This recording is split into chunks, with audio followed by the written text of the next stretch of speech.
I'm very happy, proud, and excited to lead the first session, but maybe a minute before, Sharon Shachaf, can you open your camera, please? We want to say something regarding the second day. We really want to write something together. So the second day will be kind of writing workshop. Our goal is to edit together a collected book, edit book that will discuss and bring our agenda, our new agenda. So Sharon, if you can take a minute, please, to introduce yourself and something about tomorrow plan. Hi, good morning, everybody. It's very interesting for me as a lay person. I'm a global media scholar and a writing coach, specializing in academic writing. I'm at awe your scope, the brilliance of the speakers so far, and I cannot wait to hear more. Tomorrow, we're going to try to do a collaborative brainstorming session. We're, getting academics who are excited, academics and practitioners who are excited about and passionate about their work to brainstorm together is a tall order indeed and a challenge. And I cannot wait to hear about your, what you're passionate about and how we can bring those varied visions together. I know Sharon, Melav, and Jennifer have many good ideas we've discussed before about collaborations that can come out of this. And tomorrow, for those of you who want to join, I cannot wait.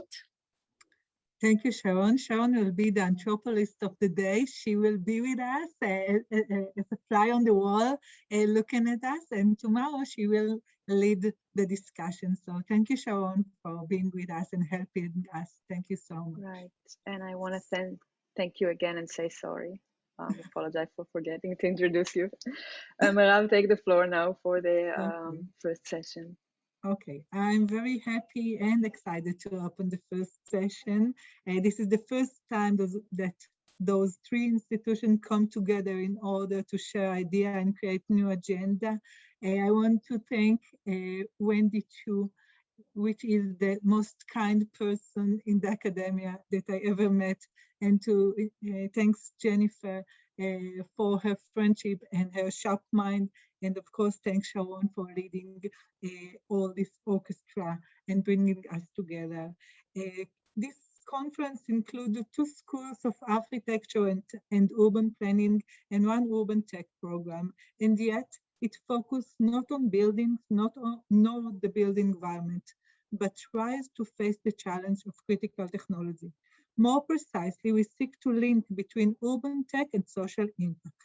This session reflects academia as we believe in it, an academia that does not confine itself to the ivory tower, but academia that committed to the residents and the leaders of cities. As the academic chair of the social hub at the Technion, it is important for me to locate this conference within the vision of public academy, an academy that responds to challenges of time and create knowledge for people with people. Therefore, the opening session, which deals with the question why to bring together the field of urban innovation and sociology, include 2 representatives from academia and 2 agents of change from the realm of policy making. We believe that only when we are together, public academy is realized. So let me introduce the speakers of this panel. It includes me. It includes Howard Slatkin. Howard, are you with us? Hi, how are you? Thank you for joining us. Howard is the Deputy Executive Director of Strategic Planning at New York City. Erez Ben Eliezer. Erez leads the innovative realm in Israeli Planning Authority. Thank you, Erez, for being with us today. Thank you. And last and not least, Rit Agerwal. I hope I managed to do that. Rit, from Jacob Institute for Urban Tech at Cornell Tech. Each of us will present a talk for 10 minutes, and we keep like 20 minutes for discussion because it's really important to us to create a discussion and to create a sense a real community. So let's start. I will share my presentation and then we move to you, Howard, okay? Can you open the mic and just say that you hear me and everything is okay? Howard, great. Okay, thank you. Yes. Thank you so much.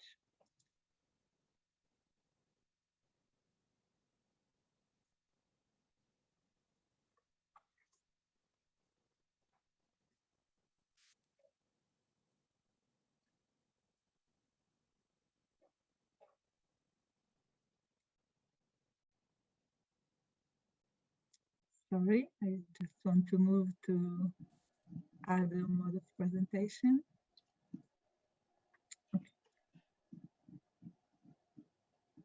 Okay. The many challenges facing human society today can no longer be ignored.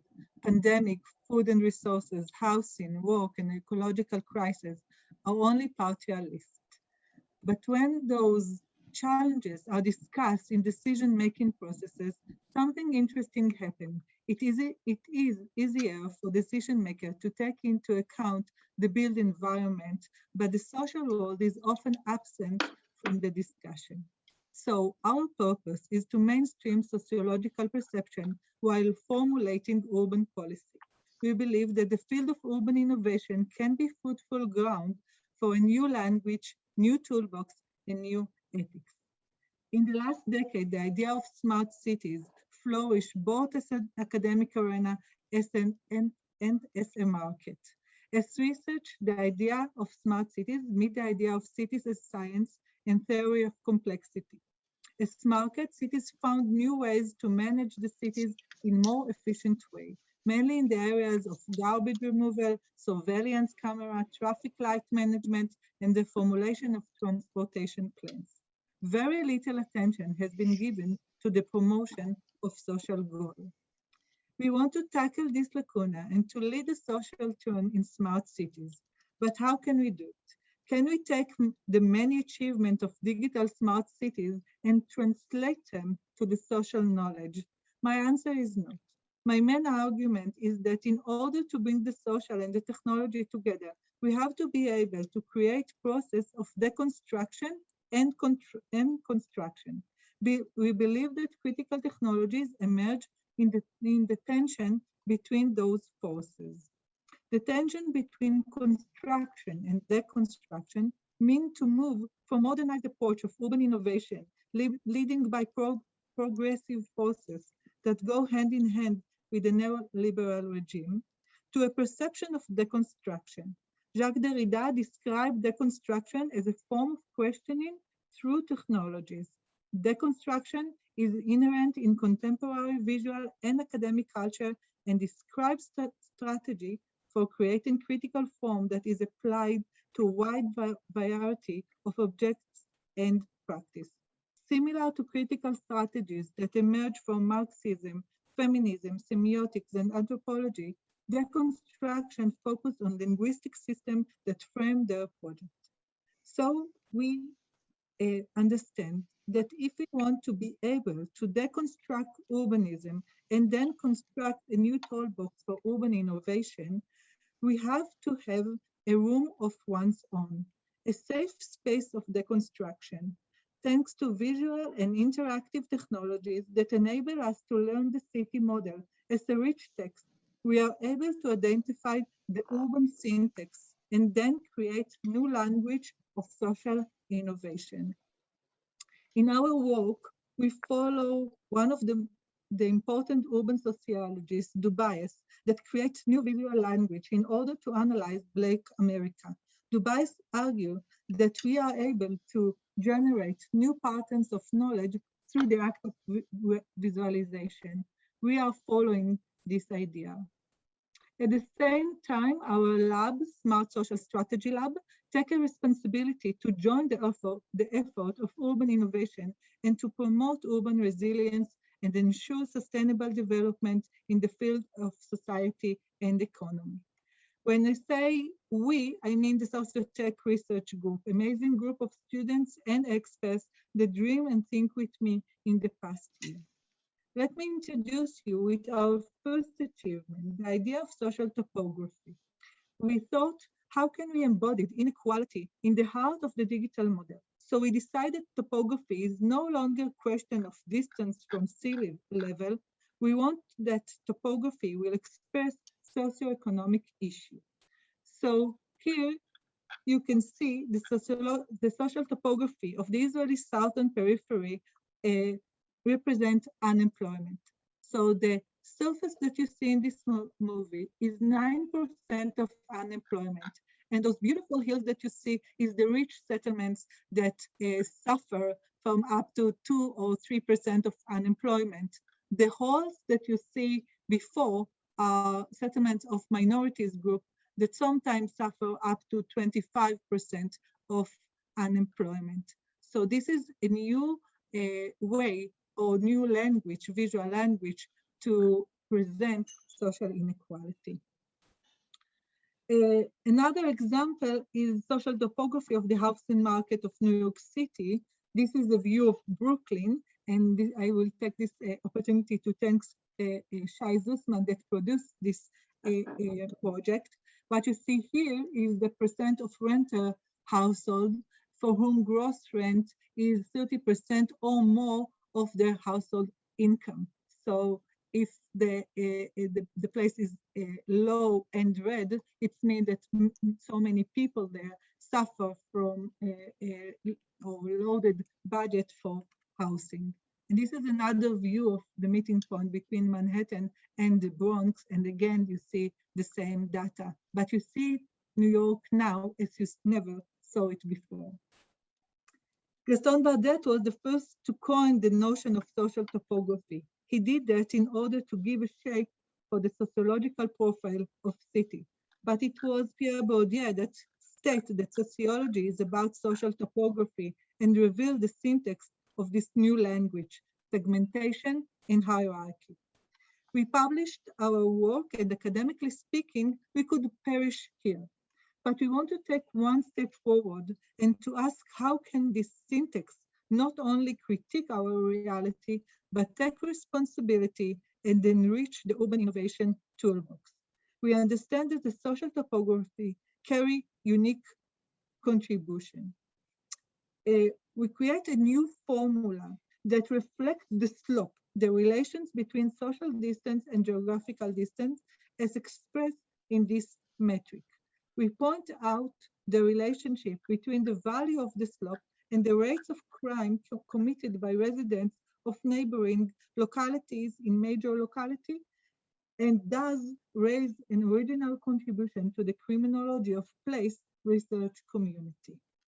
And again, this work too was accepted for publication.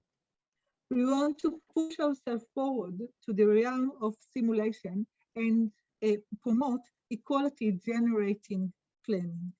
We create a new interface that tell policymakers the status of self-income per capita under the implementation of mega neighborhood. This interface intend to ensure that the municipal services won't decline under the boots of urban development. So you see an interface very easy to deal with that show you in a very visual, intuitive way what is the situation of the municipal economy. The second principle that lead us is agents before building. We thought, can we create new kind of simulation that take into account people and households as active agents. So we tackled the challenge of the sociological outcome of urban renewal, mainly gentrification and displacement, and decided to put at the center of the simulation agents before building. Here you can see Gewurzman and Daphna Levine work that measure and present the city sociological profile the day after urban renewal. So again, you can see a communication between data and the city as a 3D modeling, and you can see the project by project and the answer to the question, who from the resident will stay, who will move forward, etc. And at the same time, we developed a simulation led by Sharon Ayalon and Shai Zussman that portrays and predict the sociological footprint profile of Roosevelt Island after moving from affordable housing to market rate housing. So to conclude, I will say that we bring together in our group, in our sociotech group, we bring together critical thinking that is the root of sociological imagination, together with urban innovation. We bring together academia and real-world people, and real-world people and subjects. We hope that in this meeting point, we create tech for change. Thank you. And our next speaker is Howard. Howard, the floor is yours.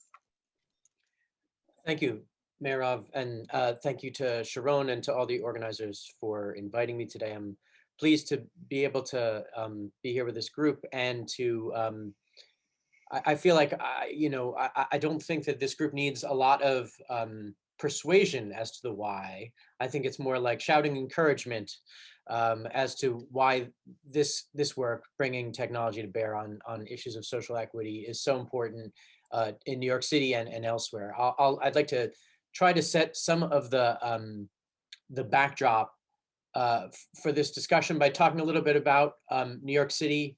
Obviously, New York City, I don't have to tell you all, is a laboratory of challenges and opportunities for urban innovation because of its scale, its diversity, and its dynamism. You know, a population of over 8 million, 3 million, more than 3 million of whom were born overseas from places all around the globe, and a constantly shifting landscape of population that is both part of, both subject to, and a driver of lots of different global economic and cultural and social trends. New York City's success has always been based on its ability to change and adapt to this highly dynamic and unpredictable environment. I'm going to talk today about a subset of issues, a subset of the important planning issues that New York City needs to address. There's a much larger universe, including issues related to sustainability, resiliency, economic competitiveness. But for today, I'd like to focus on a handful of key issues related to growth and equity that the city has been grappling with, and link these to observations from the past year, during which, and it's almost become a cliche to say it, but it's really important to sort of pause and recognize and unpack it every time we stop and look, but how the pandemic has really cruelly exposed the stark implications of inequality, the underlying inequalities that New York City has had, where populations of color and communities of lower incomes have experienced the most severe adverse outcomes, both from health and other issues during the pandemic. I want to pause first and say that it's sometimes easy to forget that in the early days of the pandemic, there was an initial popular rush to judgment that the way the pandemic was playing out so severely in New York City was a symptom of New York City's density, and that the pandemic had exposed the fatal flaws of dense urban environments, and that this was the beginning of the end of urbanism. And I think many of us were urging that we all not rush to judgment, but pause and look at this much more carefully. And one of the things that I pointed out to many observers early in the pandemic was that the thing that the earliest outbreaks during the pandemic had in common was that they were in the New York metropolitan area, not that they were in dense urban areas, that this was playing out in suburban environments and other portions of the region in just as intense and severe a way. And that over time, it really has become evident that there was nothing specific to New York City, nothing specific to the dense urban environment that that constituted vulnerability to this particular pandemic, but that it really makes us pause and assess what some of the factors that drove the severity of impacts from the pandemic were. Working with our colleagues at the New York City Department of Health and others, there was a lot of rigorous assessment of health data. We worked together to work with all the data we had about physical conditions of the city and neighborhoods to look at the potential for relationships between the severity of the pandemic and urban density. And we found that the patterns within the city were actually dramatically different, and that the most severe impacts from the pandemic occurred based on the underlying landscape of health vulnerabilities in the population, particularly the age of the population, the elderly being the most vulnerable to adverse outcomes. But then also on the socioeconomic landscape, and looking at some of the images that Meirav presented, the socioeconomic landscape of the city is the backdrop on which all of these changes play out. And the ability of residents to protect themselves from hazard, from harm, was strongly differential on a socioeconomic basis. And there were intense racial disparities that were surfaced as well as part of this, that really health outcomes were shaped during the pandemic by the same basic factors that shaped them prior to the pandemic, but more so. We saw an exacerbation of the inequalities that we see in socioeconomic and racial lines within the city. The pandemic highlighted the importance of essential workers and people who didn't have access to remote work and their key role in keeping society functioning. They highlighted how important access to open space was in the daily lives of New Yorkers, and the extraordinary differentials that existed in mobility and the ability to access parks and open space between people who were able to even relocate temporarily to rural or suburban locations as compared to those who were remaining in their homes within the city. The implications of economic disruption from the pandemic, which have been playing out for well over a year, have been hugely important and are going to continue to be an area of intense focus.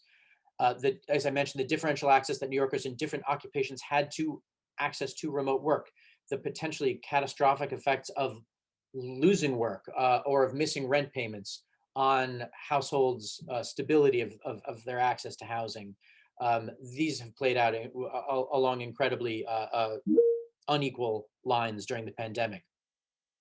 And finally, I want to highlight, when I'm looking at everyone on the screen, I think that it remains really poignant to me as we start to emerge from the kind of technological isolation we've all existed in the past year, that this past year has really strained and reshuffled the ways in which we all connect to one another, social connections, professional interactions, and the way that government interacts with the public. And I want to spend a few moments talking about that as well. So as we continue to recover from the pandemic and plan for the city's long-term well-being, I think there's both continuity of priorities and an opportunity to pause and make fresh observations. So as I frame the why for today, I'd like to share a few additional thoughts on a few key subjects: housing affordability and access to opportunity, mobility and infrastructure, and public interaction and engagement from a government standpoint.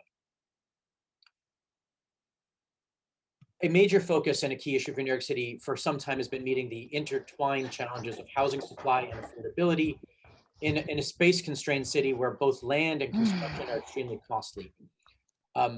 We need to continue to identify opportunities for housing growth to accommodate a constantly shifting population, where there's intense economic competition for space, where even a static population does not require a static housing supply because affluent households claim more space. We have neighborhoods where we've been able to document through the creation of new databases and new visualization techniques that, for instance, on the Upper East Side, we lost more housing than we added during the prior decade in many portions of the neighborhood as a result of combination of units, as a result of combination of units within small homes and within apartment buildings, co-ops, and condominiums.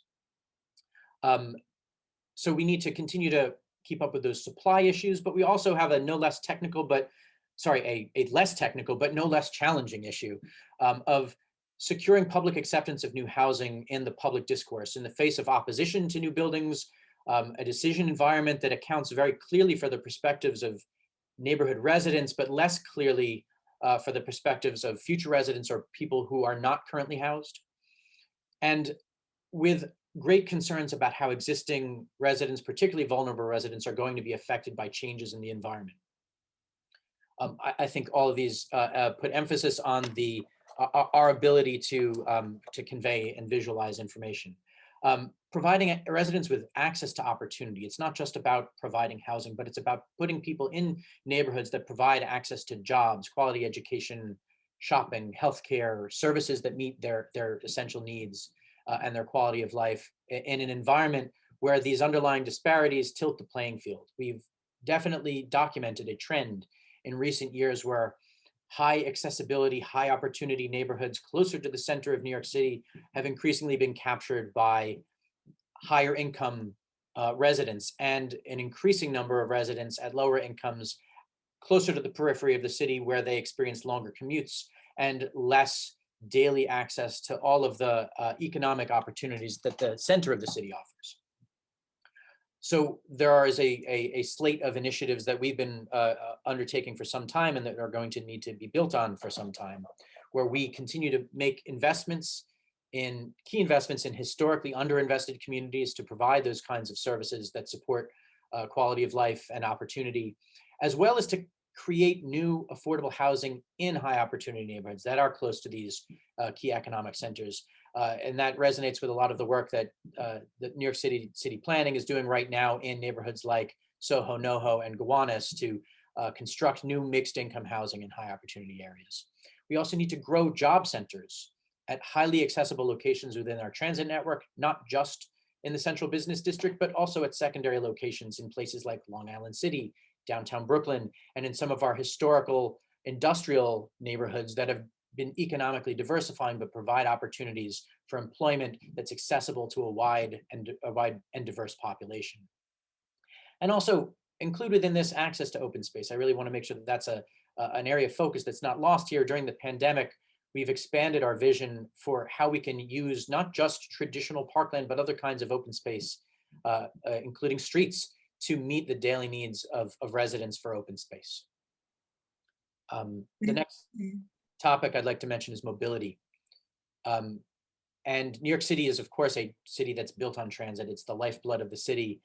We need to continue to make the key investments in our transit network that are essential to supporting the city's function. But the pandemic and our recent experiences also highlighted the need to maximize the capacity of other strategies to deliver benefits through our existing transportation system. For instance, looking at ways that we can more equitably and efficiently allocate the space that we have within our public streets for pedestrians, for cyclists, for buses, for deliveries and curbside, the allocation of curbside space to accommodate the rise of e-commerce. Looking at the rise of micro-mobility, everything from bike share to freight transportation by bicycle, e-bike scooters, and other kinds of mobility that can serve more people within the existing space that we have. Looking at our streets as not just a conduit for travel, but also as a place that serves businesses, that serves residents. And with all of this, a theme that I think is really important to emphasize is the increasing, from a data standpoint, the increasing importance of understanding evolving travel patterns, which have been exploded by the pandemic. Even prior to the pandemic, we had seen an increasing importance of non-work travel. Sort of the way that we traditionally analyzed transportation was the journey to work and commutation data. But over time, that has become less regular. There are other kinds of travel that are equally important for us to recognize. And with the pandemic and the dramatic changes in the relationship between home and work that have occurred, some of which at least are likely to persist, we really need to be looking at new means of collecting, organizing, and sharing reliable and representative travel data. The traditional data that we've used from the Census Transportation Planning Package really is not going to meet our needs for planning for travel in so many ways. And looking to cultivate new data sources that can be used to meet those planning needs is hugely important for us. I don't. Okay, Howard, I think we are out of time, like 3 minutes. Let me just wrap up with one thought then, Mirav. I don't want to take any more time. I understand the clock. Let me just mention public engagement really quickly, which is during the pandemic, we have had to, of necessity, explore new tools for public hearings and public engagement, meeting electronically. There have been some ways in which that's been vastly an improvement. We've had expanded participation in our public meetings. Many more people are able to attend when it doesn't involve travel, finding a babysitter, and all sorts of other accommodations. At the same time, we know that there's a difference in the nature of the discussion and the interaction that we can achieve in virtual environments. And we really need to, I think, a key area of exploration that we're working on and that we're looking to collaborate with others on is how can we use in-person and virtual engagement tools in a variety of ways and in combination to maximum effect to best increase the quality and extent of communication between government and the public. Thank you. I want to make sure that we leave time for the rest of the discussion. Thank you. Thank you so much. Howard, the Deputy Executive Director for Strategic Planning at New York City, sorry. Thank you so much for having the time and being with us. Thank you so much. Our next speaker is Erez Ben Eliezer.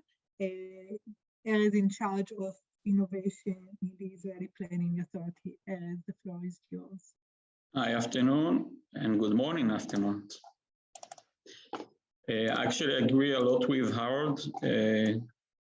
He looks at the population same as Israel, about 9 million people, but I would look at it through a data side of way. So in a quick view, Israel Planning Administration runs the headquarters and the national planning, has a 6th district and has a relationship with the local level. But what's unique about Israel as a small country, it also runs the IT system that runs through all the system. It's two IT systems that helps us do a lot, and it can be implied in the future. We of course deal with everything, transportation, electricity, marine, and which we'll not talk about it. Yes, the COVID affect us. I think it will continue to affect the way we live. We wrote some papers about it, how would it affect the house units in the household and things like Howard discussed before. And again, I want to take this to the digital edge because in the government point of view, the COVID did a big digital acceleration, which from my point of view, I'm very happy about it, not the other things, but it really make it run much faster. We even had this kind of discussion, hundreds of discussion, like board discussion and municipal, and even people with disabilities could join those discussions, which they cannot enter some buildings in Israel. They could also join it. But here we want to talk about the digital age and the challenges. And I think Mijin talked it about before. I think one of the biggest problems we have is everything is changing and nothing stands still. And if we take information, we wish to collect the information, waiting for the rain of information.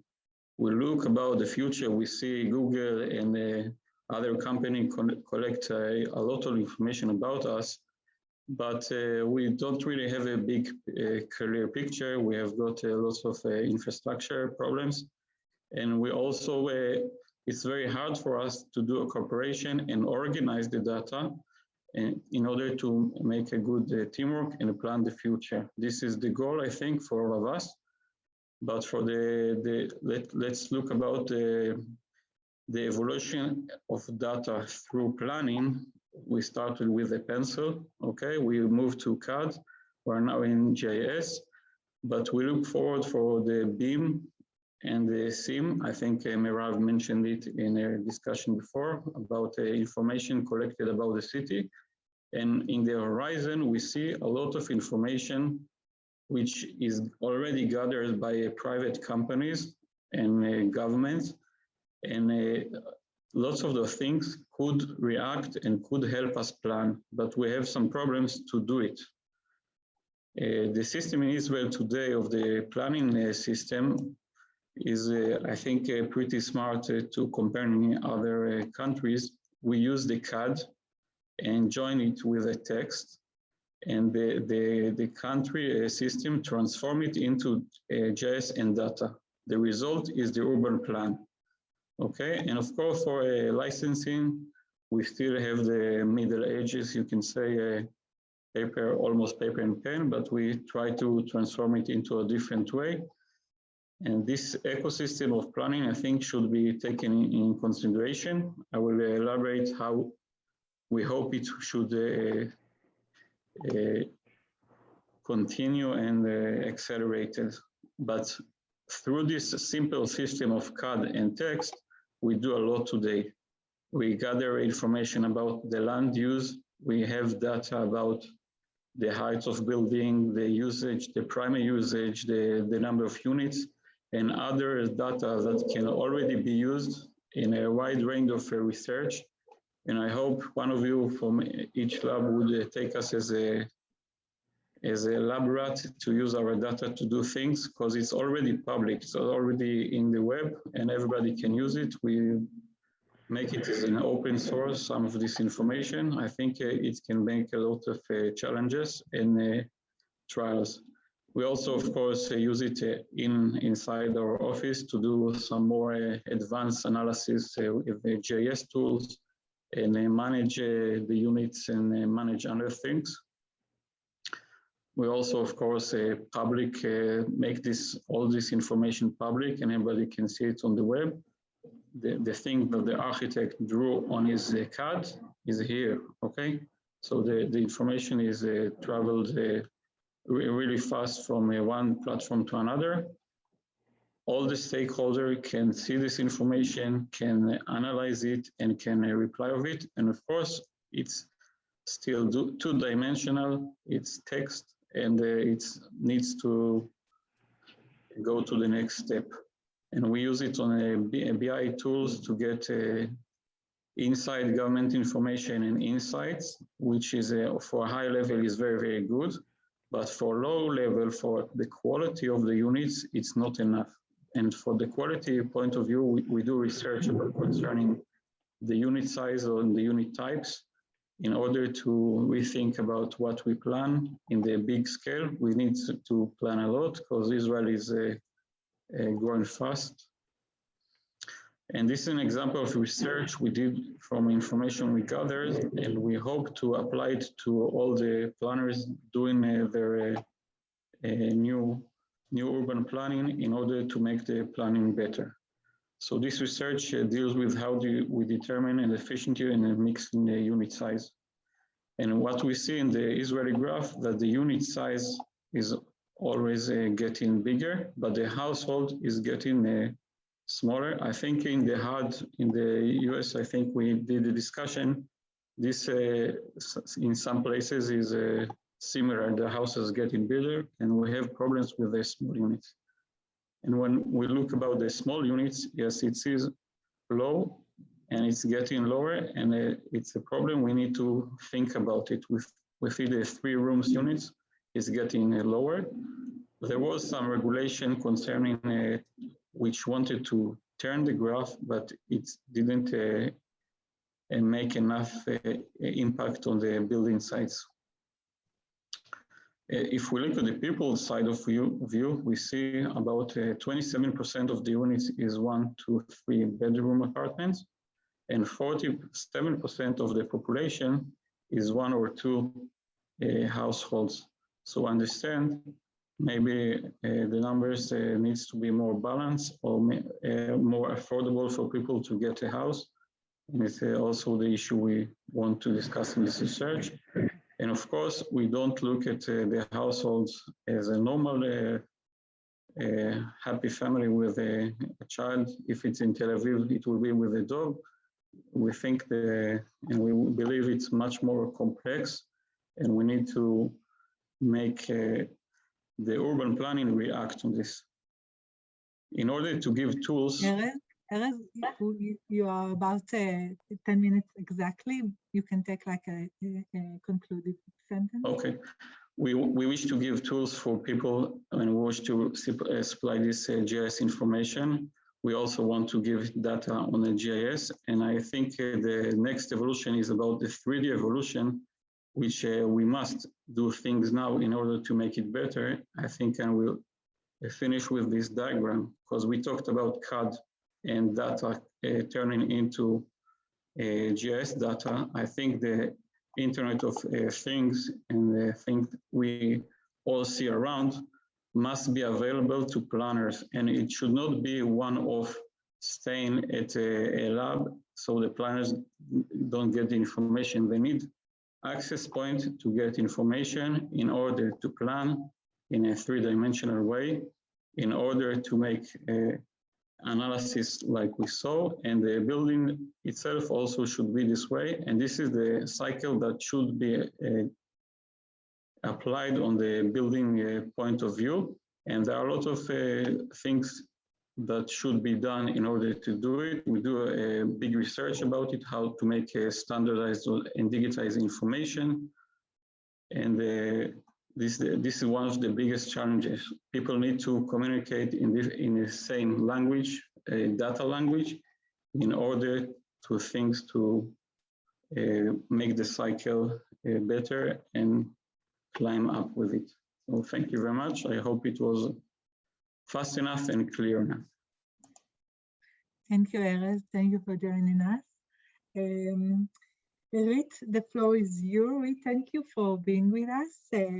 You have a very unique position here because you're now in Cornell Tech, but you led some of the interesting and promising projects, both in the New York City, in the private sector, and now in academia. So, Rit, the floor is yours.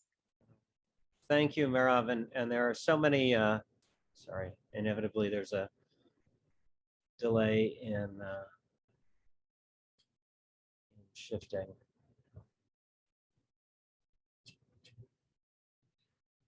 So many overlaps and things that I'm very happy to pick up on in Ben and Howard and your talk. What I wanted to do is quickly introduce a project that we are working on at the Urban Tech Hub, related directly to how New York City can improve its use of urban technology. We call it Rebooting New York. We're about halfway through. I've had the privilege of leading it as a senior fellow at the Urban Tech Hub, but with a great team of students and researchers that continues. The context, as many of you know, is that New York is in a major election year for local government, where not only our mayor, but the vast majority of the members of our city council, 4 of our 5 borough presidents, and many other leaders are going to be changing due to term limits and other dynamics. We're only a week and a half away from the primary, in which the Democratic Party and the Republican Party will select their nominees. Given the extent to which New York is such a Democratic city, many of the races will not be competitive in November. And so really we're going to know who our leaders are probably by the end of the month. And our objective was to use this first years at the Urban Tech Hub to offer a well-considered set of recommendations to incoming elected officials who may not have a clear agenda for how to make use of urban technology, and this is therefore one that they could consider. We're about halfway through the project. We started it back in November of 2020. We just released a draft report last month.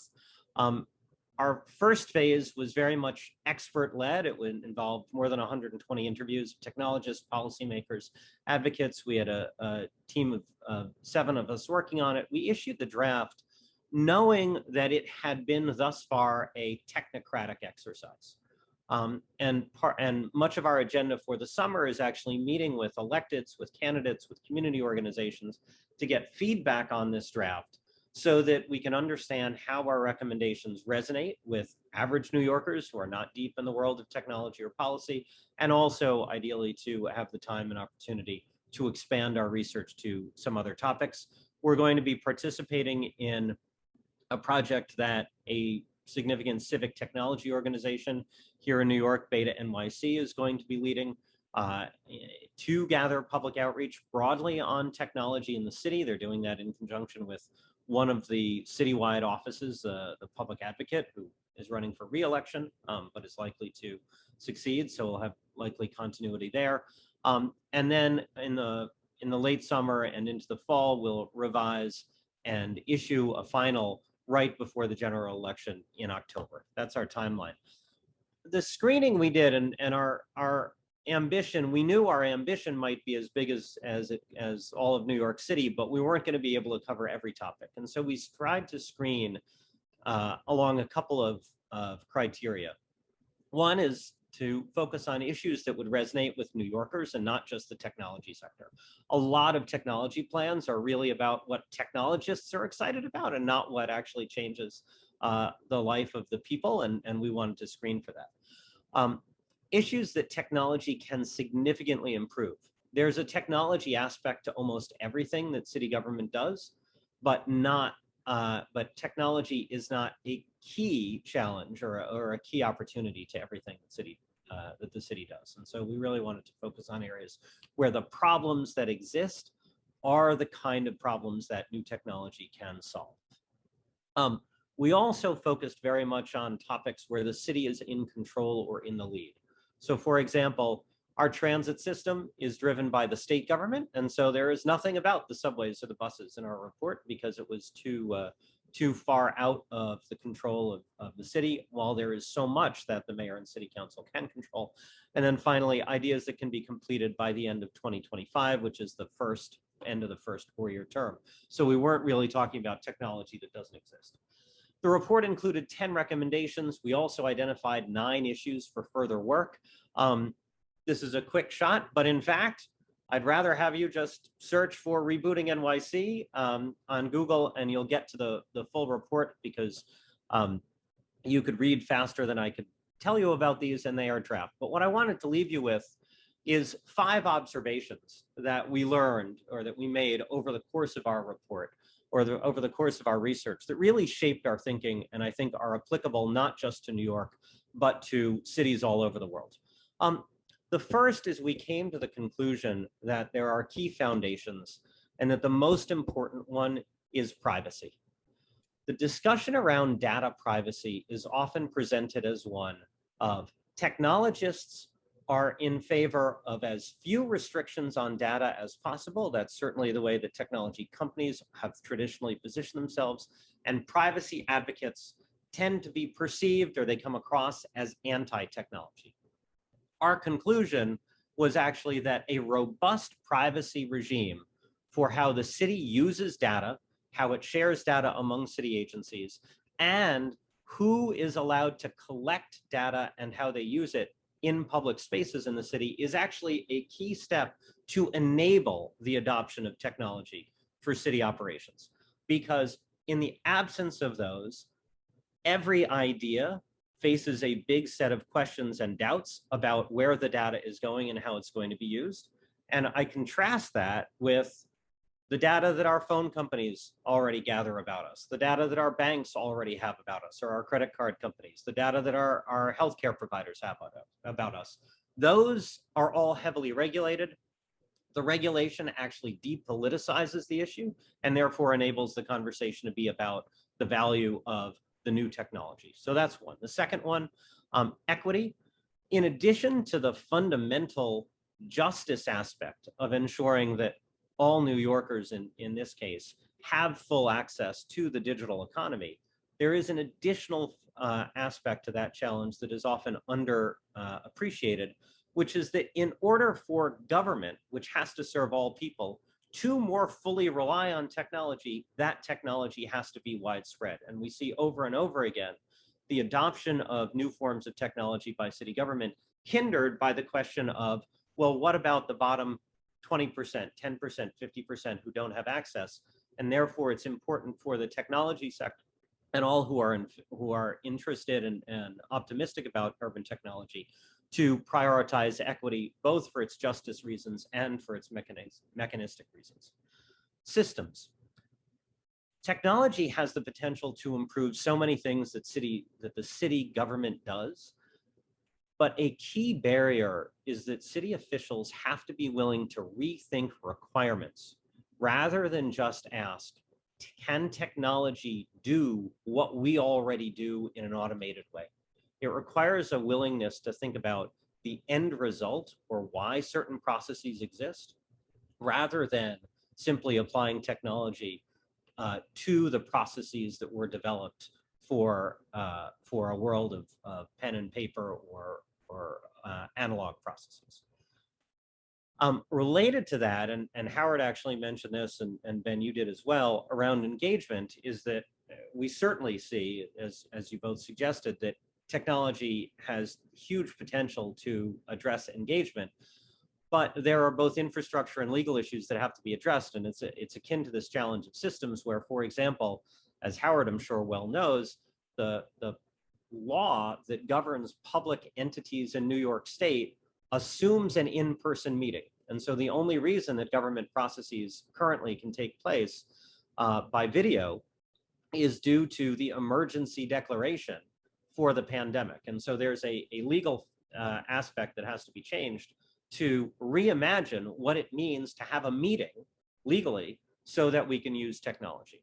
And then finally, we made the observation in this report that New York City, and I think it's true for most cities, has failed to get ahead of new technologies.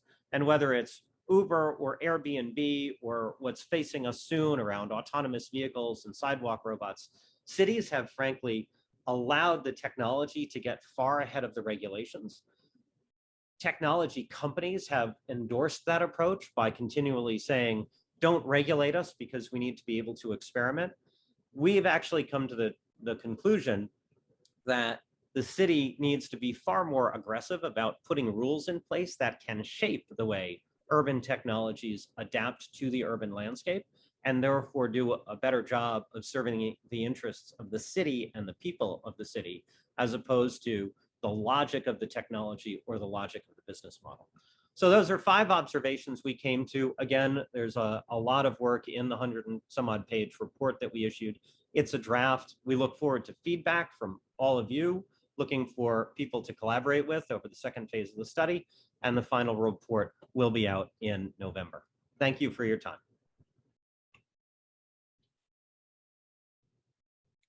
Thank you, Rich. Thank you for so much. Maybe to say something to conclude, and you can, all panelists can look at the Q&A session and see if you can say something quick or to respond to something that the audience raised. But I found it very interesting that Howard raised the challenges of our time in New York City and share with us some of the plans to challenge or to face those challenges. And then raise the contribution of innovation in the process of planning, behind the scene of planning. And then Rich, you put everything together and kind of offered us a reflection on the relation between the urban challenges and technology, which for my understanding is going to be a very fascinating and very reflexive report on this issue. So I think it is a very nice way to open this discussion and to put things together. Howard, Erez, Rit, you feel like saying something regarding questions or something else?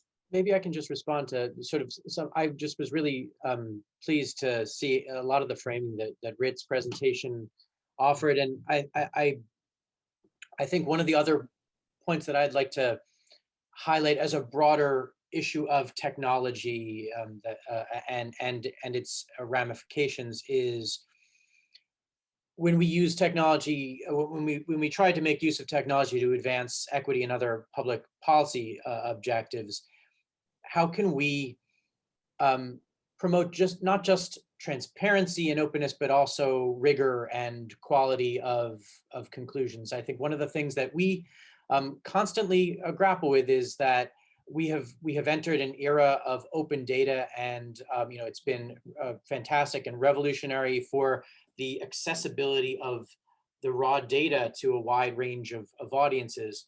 But there's still a lot of work and contentiousness in how to use and interpret data in a valid and sound way. And I think the answer is not to restrict access to data, but I think it's a really interesting set of questions, not just for government, but for the academic environment, for users throughout the public, of how can we make sure that the way we use data is supporting sound insights, a sound understanding of issues and strong decision making, rather than what it sometimes gets used for, which is to reinforce preconceptions. And I think that the example I gave of early pandemic health data was a good example of that people would cite data to draw conclusions, but we have to, there's an ecosystem of data users that have to advance quality of rigorous analysis. And I think that that's something that we try to do in our role in city government, but obviously we're only part of this larger picture. Thank you for that. And as we often do in academia, we will finish by raising our hand to the next panel and maybe say something regarding tomorrow, our workshop, a writing workshop. Maybe we can create a lexicon or a dictionary from this day. So I wrote down civic monitoring, I wrote down ethic issues, privacy, data in the use of the public, data in the use of the private sector, data in the use of governments. Those are questions that you read and Howard raised, and I'm sure we need to deeply discuss. I want to say two things for the Q&A session. First, the map that I show of the desert is actually the desert of Israel, the Negev, the southern periphery, so it's not US. And maybe to say something more, we are here in academic session, and I'm really, really proud to be part of the Israeli academic community, because the Israeli academic community know for years to stand in a very interesting point regarding the reality, the violence reality that we face in Israel regarding the Palestinian-Israeli conflict. And the academic community in Israel more than once, all the time, raised a very critical voice regarding things that happened here. So I do offer to put a line between the government and the academic community, which again, I'm really proud to be part of. So saying that, I'm concluding this panel, and I want to thank everybody. Howard, Reed, Erez, thank you so much. And Sharon, the floor is yours. Right, thank you all for participating in this conference and from keeping on the time. Howard, Erez, and Reed, I think there were lots of connection between your talks, and I hope that maybe you'll join us tomorrow to the workshop to continue the talk if you have some time. We will be meeting between 9 to 2 p.m. tomorrow. And the next panel will be moderated by Jennifer Miner, an associate professor at Cornell AAP. Jennifer, the floor is yours to present the participant. Thank you so much. Good morning and good evening. I want to welcome you to Harnessing Technology to Develop More Equitable Cities. Let me go ahead and share my screen here.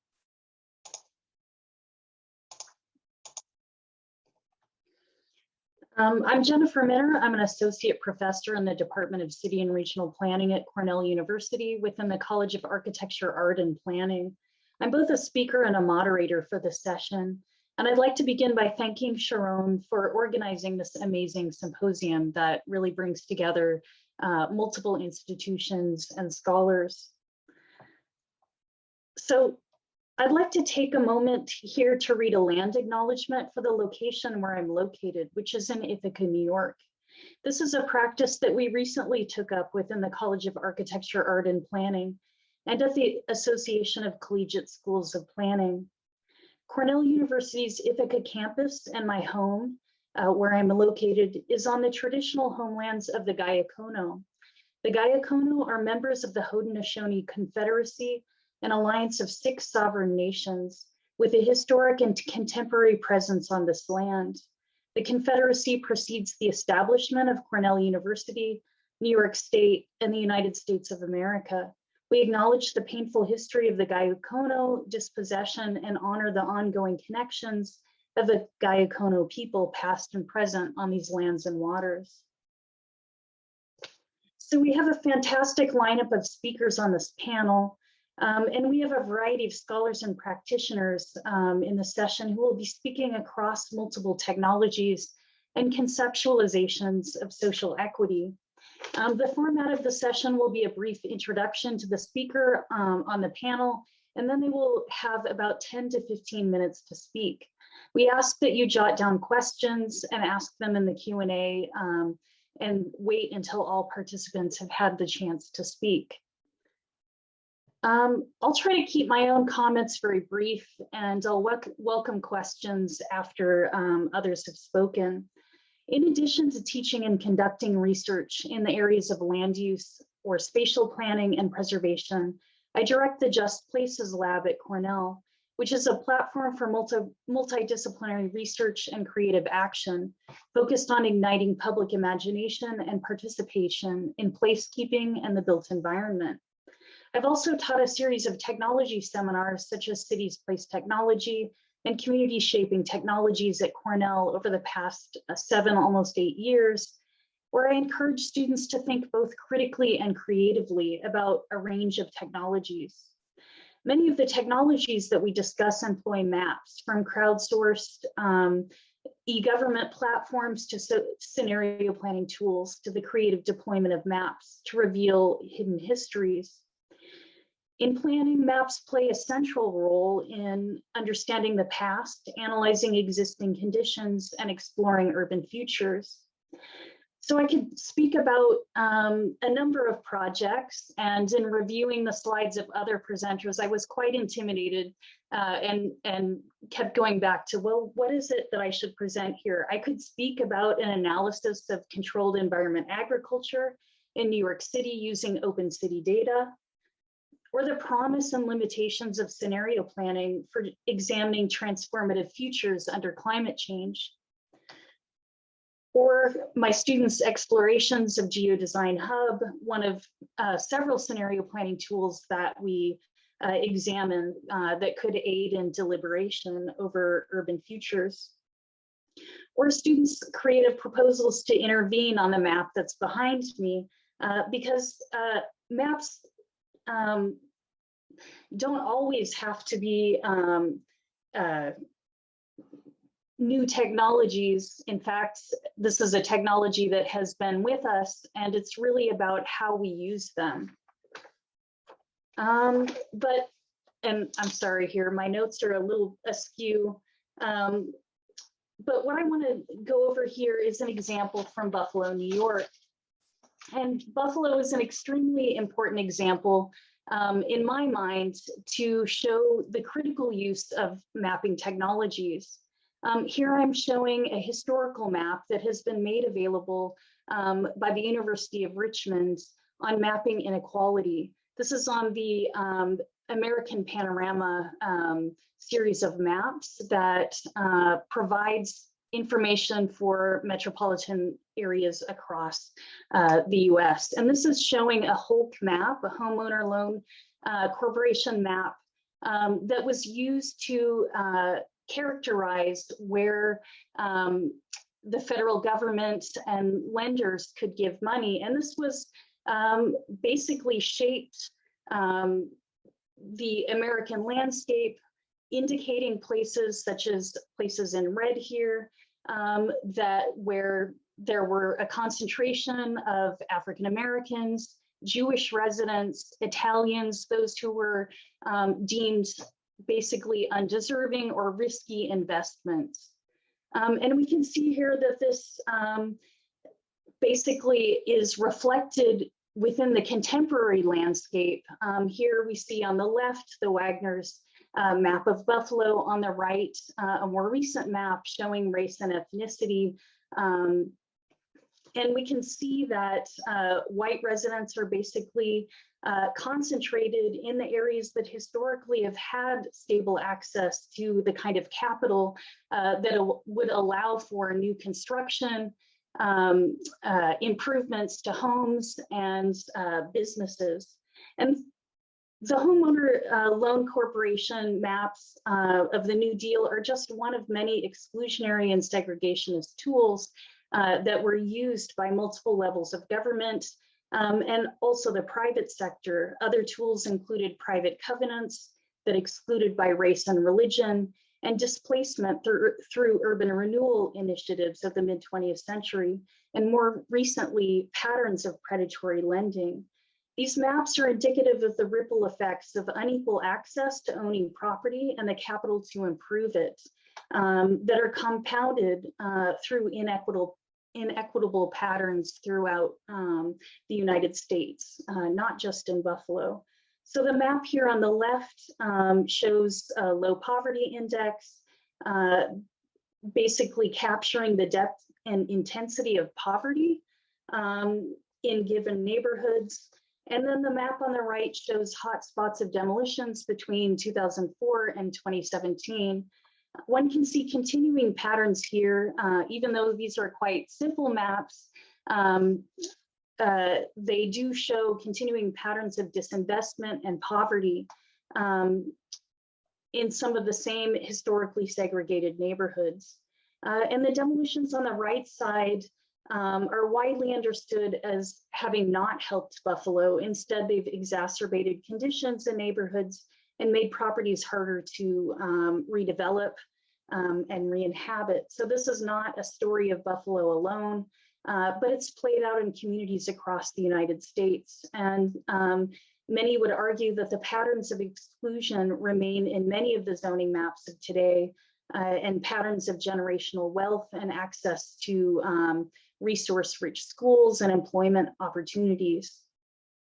So on a side note, in the Just Places Lab, we're not only planning to update prior demolition analyses in Buffalo, but to create a series of analytical and story maps about demolitions under very different hot market conditions in Ithaca, New York. We want to understand the potential for deconstruction and circular economy, where deconstruction and salvage where building reuse is not possible. I want to emphasize the importance of this combination of understanding the stories behind demolitions and the mapping so that we can work toward preserving embodied carbon as well as embodied histories and place attachments through a spectrum of building reuse and deconstruction. So I want to come back back to Buffalo, to a different kind of map. This is one that is both in and of Buffalo, and that is also a map of, or a product of the imagination. On the left, here is an assemblage artwork and conceptual map called the Northland Pattern Wall, City of Past and Future Craft, at the Northland Workforce Training Center in Buffalo.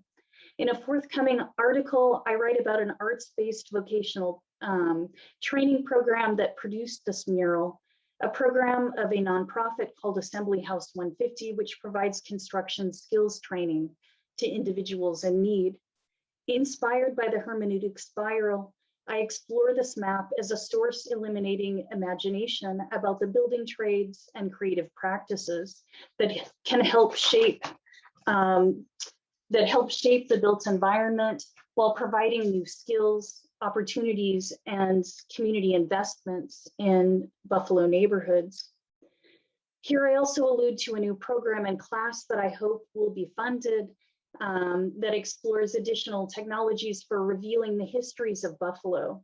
Constructing place memory will provide student learning with 3D scanning, 360 cameras, digital modeling, and virtual reality platforms to examine digital modes of content gathering, curation, and storytelling while working in the fields in Buffalo. Students will be conducting research both on-site and digitally, gaining understanding of the impact and potential for digital communication systems to expand possibilities for gathering, interpreting, archiving, and sharing city memories. So I want to conclude here that critical technologies are not always new technologies. They are the critical use of maps. And I want to conclude that mapping technologies are a form of creative practice that can invoke the past and give new life to urban memory, challenge present conditions, imagine alternative futures, and engage simultaneously and reciprocally with the built and social aspects of cities.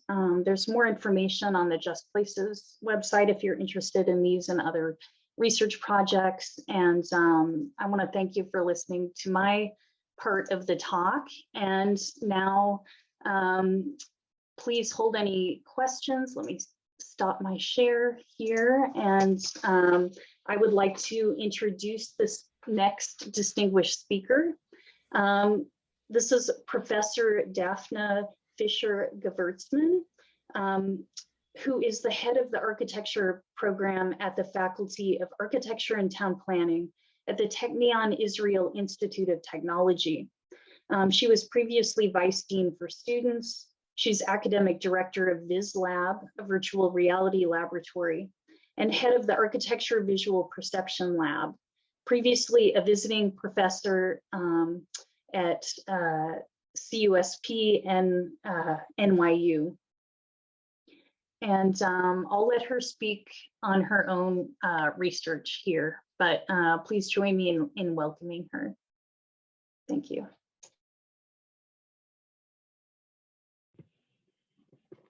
Thank you very much, Jenny. I'm very excited to take part in this panel, and thank you for having me.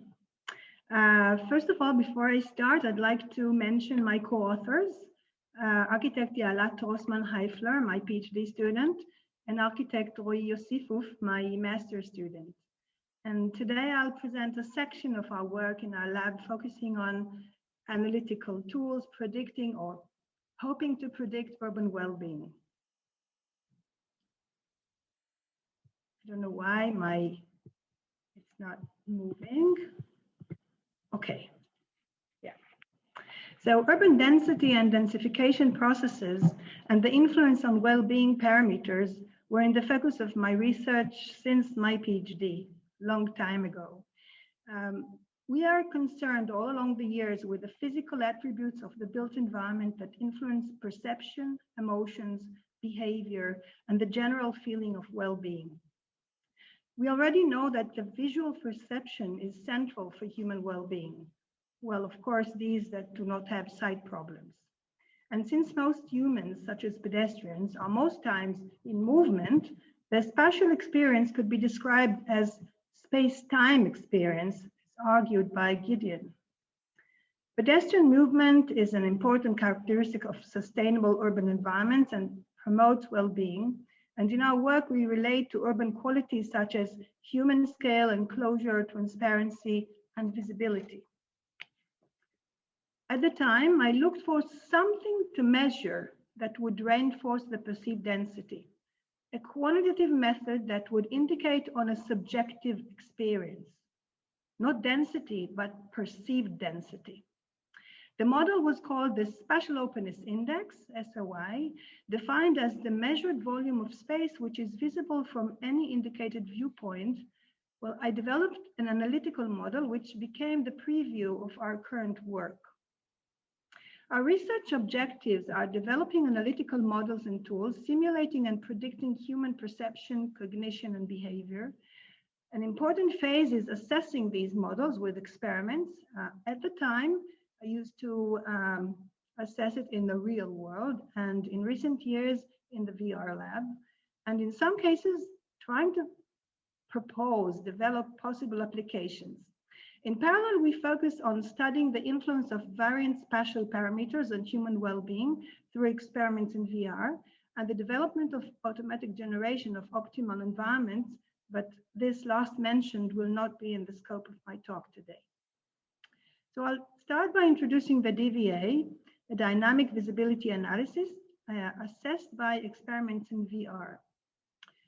The DVA explored the relationship between urban morphology and the perceived visible space from the pedestrian perspective.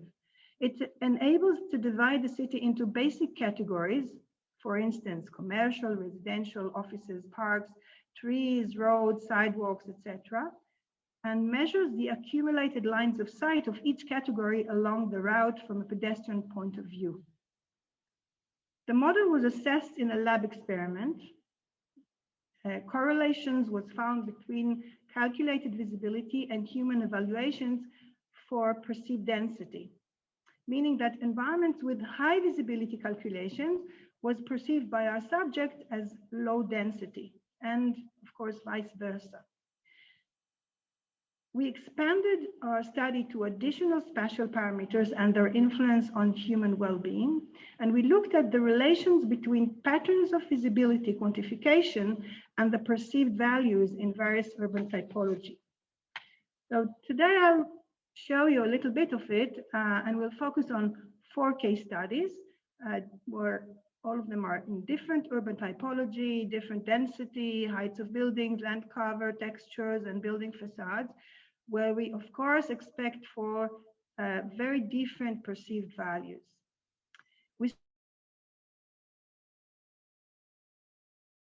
Walking in typical routes from Manhattan, Barcelona, along the grid, Venice going along the narrow alleys, and in Singapore, a free path. The outcomes were unique patterns of visibility graphs for each case study calculated by the DVA model. Now, for the experiment, we added textures and facades detailing to create a stronger sense of realism for simulating the pedestrian path for our subject, of course. We prepared video clips following the typical routes for each case study, the interlace on the left and Barcelona on the right. You can see them now. The experiments were conducted in a controlled environment and in our visualization lab, and the videos were projected in a counterbalance order. So one group, 40 subjects, experienced the detailed facades for all environments, and another group, 25 subjects, experienced blank facades for all environments. So it was only the morphology that they experienced, and of course the green trees. And again, you see on the left Barcelona, this time with blank facades, and on the right you see Manhattan.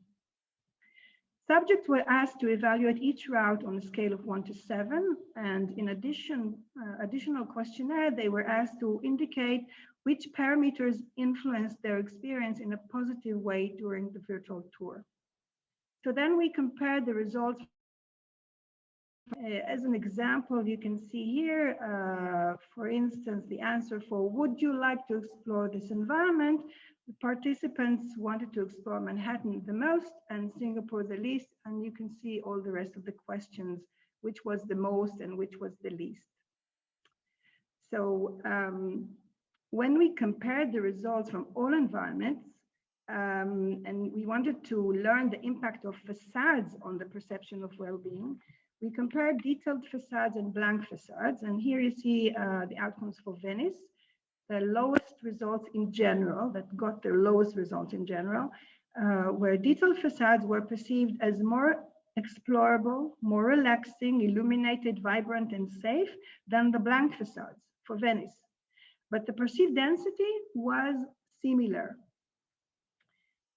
The general low visibility calculations for Venice correlates with a very high mean value for the perceived density, perception of darkness, the most stressful and unrelaxing path out of all case studies. Barcelona, on the other hand, in general received very high or even the best evaluations after all case studies for all categories in both detailed and blank facades. So it was also more followed actual detailing of the facades. And in comparison to the blank facades, the detailed facades were more explorable, relaxing, illuminated, vibrant, spacious, pleasant, and safe. And the category appearance of buildings raised for Barcelona from the 5% in the blank facades to 50% for the detailed facades. So we realized that participants really liked the Barcelona facades. Now, of course, these were local Israeli, most of them students. So this is like only part, I mean, this is not the whole society. In Barcelona, it's very interesting to look at the visibility graph, where the repetitive high visibility occurring soon after each road segment along the route, and may have provided a feeling of certainty and an expected rhythm, like a kind of a pulse. In general, positive and pleasant environment was also perceived as relaxing, safe, and illuminated, and stressful environment was also perceived as dark, unsafe, dense, and not spacious. And the parameters that led to positive feeling along virtual pedestrian paths were visual openness, amount of vegetation, and the appearance and style of buildings. So facades really make a difference. Following is a possible application we developed in collaboration with Dr. Sagid Aliot from Geoinformation.